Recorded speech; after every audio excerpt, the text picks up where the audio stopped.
Today we're going to make a very, very old German recipe that essentially translates into onion pie. I have never made it before. I was sent the recipe by a viewer and it sounds really good to me. I should note that the website, those of you who have been using it for recipes and resources, is going down any day now. Facebook, Twitter, Instagram banned links to Never Trust a Skinny Chef. Apparently, I was fat shaming with my title, and so I have been banned from all social media or from sharing. So I'm just going to let that lapse. If you want to follow the recipes, they'll be right here. Like them, share them. You can post them on Facebook as long as you don't post a link to the defunct website. All right, let's go make an onion pie. In here we have a cup of flour, a heaping teaspoon of double-acting baking powder, a slight teaspoon of salt, and a few grounds of black pepper. I'm going to add heavy cream, enough to bring it together as a dough, and then I'm going to roll it out and start spreading butter on it. This is a wonderful pastry crust that is sort of a combination of biscuit and puff pastry. It's going to make a great basis for our onion pie. We're going to roll this crust out. We want to get it as thin as we possibly can. We're going to do it 4 times. As soon as I get it really skinny here, I'll show you the next step. Once you have the crust rolled out the first time, you spread it heavily with butter. Remember I told you this is similar to a puff pastry? And then we're going to do this 4 times. So there'll be 4 layers of butter. After each layer of butter, we fold it in half.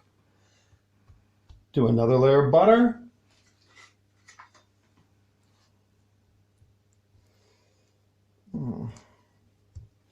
Fold it in half.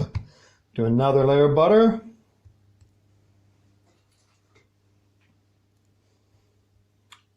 Fold it in half. And then we're going to chill the dough and roll it one final time when it's ready to be used.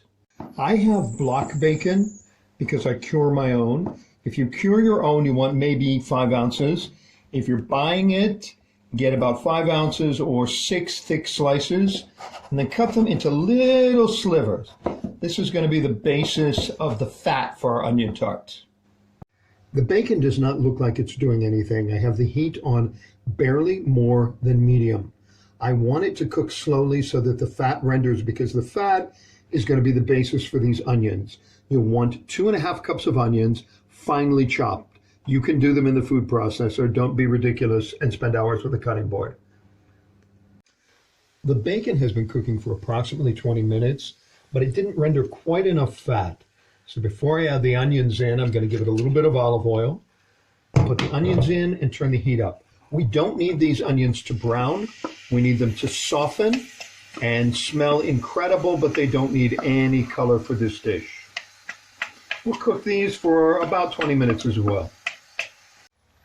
We have 1 cup of sour cream. To it, I've added about a teaspoon of salt, black pepper, and we're going to add roughly a tablespoon of flour and 3 eggs. Mix it all. And mix all that together. So you get this all mixed up. You can set it aside in the refrigerator while you finish cooking your onions. We're going to get the crust ready for our onion cake next. So this has been resting in the refrigerator while we were starting the rest of our pie. I'm going to roll it out just enough to get it to fit into a cast iron skillet.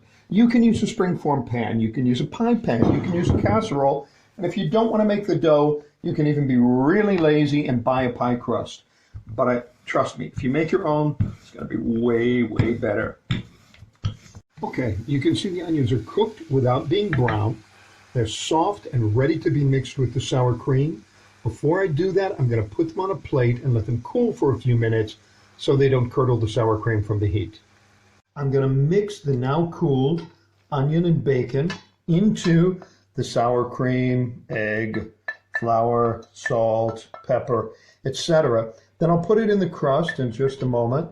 We're going to put it in the oven at 400 if you're in the US, or 195 if you're in the UK or EU. Look how gorgeous that is. It's almost a quiche, but no broccoli and no cheddar.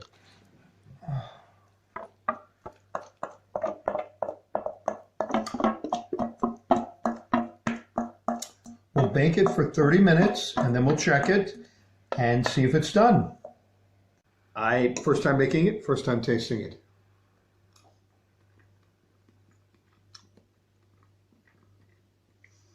Wow. That's like the best quiche I've ever had. But the sour cream makes it even richer. Cheers.